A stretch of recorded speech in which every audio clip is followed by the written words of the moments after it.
ഓടുന്നവർക്കിടയിൽ മണ്ണിൽ വീണ ഈ ബണ്ണിന് നീ ഇത്രയും വെപ്രാളപ്പെടുന്നുണ്ടെങ്കിൽ നിന്റെ കഷ്ടപ്പാട് എനിക്ക് മനസ്സിലാവും. സ്വാർത്ഥതയ്ക്ക് പുറകെ ഓടിക്കൊണ്ടിരിക്കുകയാണല്ലോ. ആർക്കു വേണ്ടിയും കാത്തു നിൽക്കില്ല. നമ്മളവർ തടഞ്ഞു നിർത്തണം. ആരെപ്പറ്റി ആലോചിച്ചും തലമുണ്ടാക്കണ്ട. അവരാരും നിന്റെ അത്ര ബലശാലികളല്ല.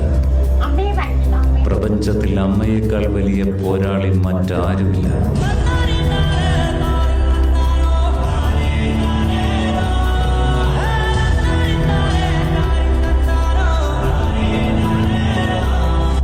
ഈ മമ്മു അല്ലല്ല ചെക്കൻ നന്നായിട്ട് ചെയ്യുന്നത്.